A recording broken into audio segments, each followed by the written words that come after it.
जय हिंद दोस्तों, आप लोगों का हमारे इस यूट्यूब चैनल पर स्वागत है।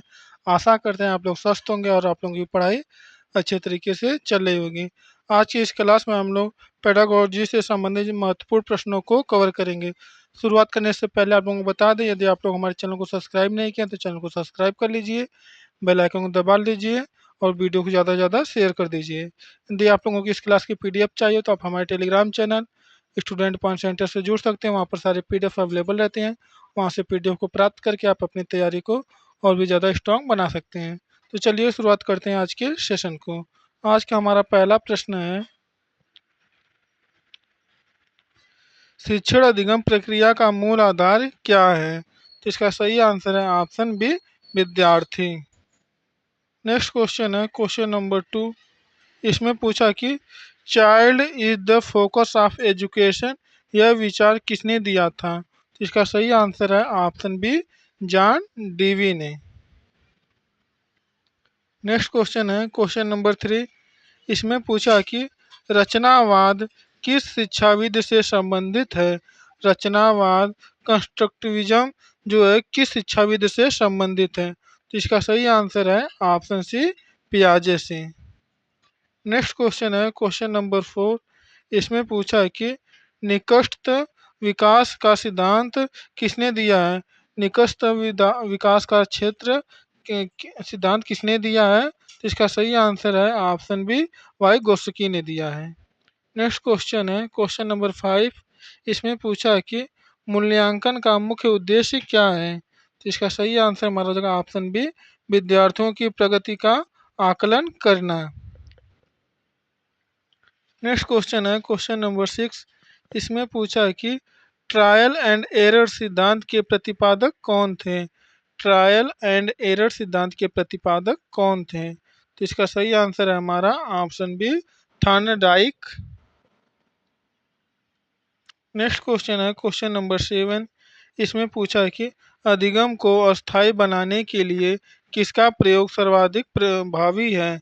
अधिगम को अस्थायी बनाने के लिए किसका प्रयोग सर्वाधिक प्रभावी होता है? तो इसका सही आंसर हमारा है दृष्टांत व गतिविधि आधारित विधि।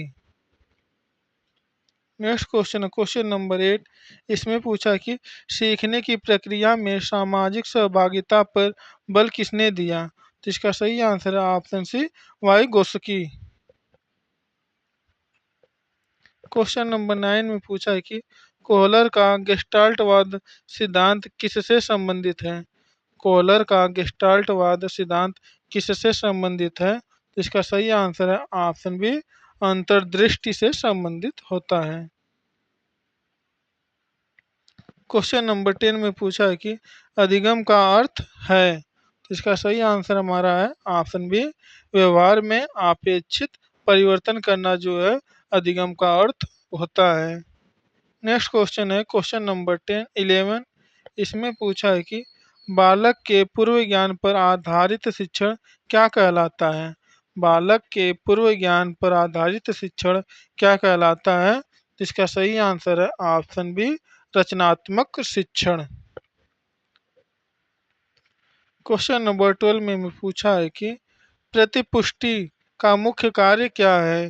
प्रतिपुष्टि का मुख्य कार्य क्या होता है? तो इसका सही आंसर हमारा है ऑप्शन बी, सीखने में सुधार लाना। क्वेश्चन नंबर 13 में पूछा है कि मूल्यांकन का प्रकार जिसमें विद्यार्थियों की निरंतर प्रगति जांची जाती है, तो इसका सही आंसर क्या होगा?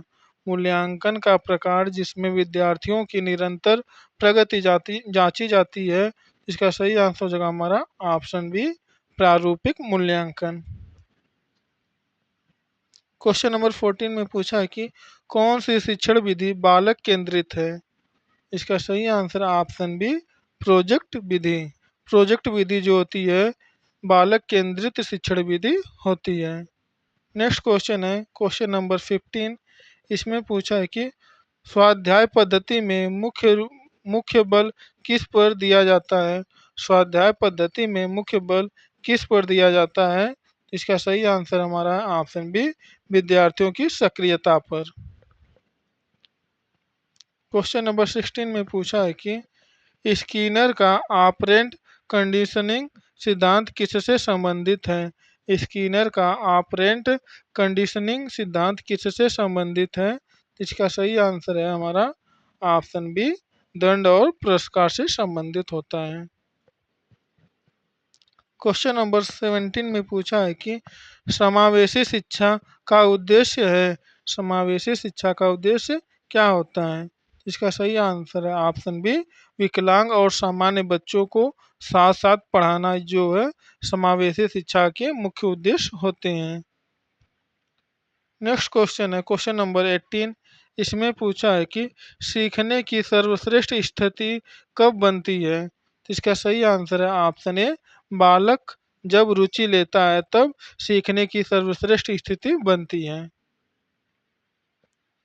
क्वेश्चन नंबर 19 में पूछा है कि ड्रिल और प्रैक्टिस किस प्रकार की विधि है? ड्रिल और प्रैक्टिस किस प्रकार की विधि होती है? तो इसका सही आंसर है ऑप्शन सी, व्यवहारवादी प्रकार की। ड्रिल और प्रैक्टिस जो है व्यवहारवादी प्रकार की विधि होती है। क्वेश्चन नंबर 20 में पूछा है कि निरंतर और समग्र मूल्यांकन का प्रमुख उद्देश्य क्या है? निरंतर और समग्र मूल्यांकन का प्रमुख उद्देश्य क्या होता है? इसका सही आंसर है ऑप्शन ए, परीक्षा का बोझ कम करना। ये जो है निरंतर और समग्र मूल्यांकन का प्रमुख उद्देश्य होता है। क्वेश्चन नंबर 21 में पूछा है कि स्पाइरल करिकुलम का सिद्धांत किसने दिया है? स्पाइरल करिकुलम का सिद्धांत किसने दिया है? तो इसका सही आंसर हमारा है ऑप्शन ए, ब्रूनर ने। ब्रूनर ने स्पाइरल करिकुलम का सिद्धांत दिया है। नेक्स्ट क्वेश्चन है क्वेश्चन नंबर 22। इसमें पूछा है कि शिक्षा जीवन की तैयारी नहीं बल्कि स्वयं जीवन है। यह किसका कथन है? शिक्षा जीवन की तैयारी नहीं बल्कि स्वयं जीवन है। यह कथन किसका है? तो इसका सही आंसर हमारा option B, John Dewey. Question number 23 में पूछा है कि शिक्षण के त्रिआयाम कौन कौन से हैं? शिक्षण के त्रिआयाम कौन कौन से हैं? इसका सही आंसर है हमारा ऑप्शन बी, शिक्षक, विद्यार्थी और विषय वस्तु। ये जो तीन है शिक्षण के त्रिआयाम कहलाते हैं। नेक्स्ट क्वेश्चन है क्वेश्चन नंबर 24। इसमें पूछा कि आलोचनात्मक चिंतन किस शिक्षा पद्धति से जुड़ा हुआ है? जिसे हम लोग क्रिटिकल थिंकिंग कहते हैं। आलोचनात्मक चिंतन को हम लोग क्रिटिकल थिंकिंग कहते हैं। यह किस पद्धति से जुड़ा होता है? तो इसका सही आंसर है ऑप्शन बी, आधुनिक रचनावादी पद्धति से जुड़ा होता है। नेक्स्ट क्वेश्चन है क्वेश्चन नंबर 25। इसमें पूछा है कि बालक की नैसर्गिक प्रवृत्तियों के अनुकूल शिक्षण विधि कौन सी है? बालक की नैसर्गिक प्रवृत्तियों के अनुकूल शिक्षण विधि कौन सी है? इसका सही आंसर जो हमारा ऑप्शन है, प्रोजेक्ट पद्धति। क्वेश्चन नंबर 26 में पूछा है कि कक्षा प्रबंधन का मुख्य उद्देश्य क्या है? कक्षा प्रबंधन का मुख्य उद्देश्य क्या होता है? इसका सही आंसर है ऑप्शन बी, पढ़ाई को बाधा रहित बनाना कक्षा प्रबंधन का मुख्य उद्देश्य होता है। क्वेश्चन नंबर 27 में पूछा है कि सहकारी अधिगम का मुख्य लाभ क्या है? सहकारी अधिगम यानी कि कोऑपरेटिव लर्निंग का मुख्य लाभ क्या होता है? इसका सही आंसर है ऑप्शन बी, एक दूसरे से सीखना। नेक्स्ट क्वेश्चन है क्वेश्चन नंबर 28। इसमें पूछा कि समग्र शिक्षा का अर्थ क्या है? समग्र शिक्षा का अर्थ क्या होता है? इसका सही आंसर हमारा है ऑप्शन बी, बालक के सर्वांगीण विकास पर बल देना समग्र शिक्षा का मुख्य अर्थ होता है। नेक्स्ट क्वेश्चन है क्वेश्चन नंबर 29। इसमें पूछा है कि समस्या समाधान विधि में सबसे पहला चरण क्या है? इसका सही आंसर है ऑप्शन बी, समस्या का प्रस्तुतिकरण करना। आज का हमारा अंतिम प्रश्न प्रश्न संख्या 30। इसमें पूछा है कि लर्निंग बाय डूइंग का सिद्धांत किसने दिया था? लर्निंग बाय डूइंग का सिद्धांत किसने दिया था? तो इसका सही आंसर हमारा ऑप्शन बी, जॉन डीवी। तो दोस्तों आज के लिए इतना ही। ऐसे ही वीडियो पढ़ने के लिए आप हमारे चैनल को सब्सक्राइब कर लीजिए, बेल आइकन को दबा दीजिए और वीडियो को ज़्यादा से ज़्यादा शेयर कर दीजिए। यदि आप लोगों को यह पीडीएफ चाहिए तो आप हमारे Telegram channel student point centre से जुड़ जाइए। वहाँ पर सारी पीडीएफ अवेलेबल रहती है। वहाँ से पीडीएफ को प्राप्त करके आप अपनी तैयारी को और भी ज़्यादा स्ट्रांग बना सकते हैं। जय हिंद, जय भारत।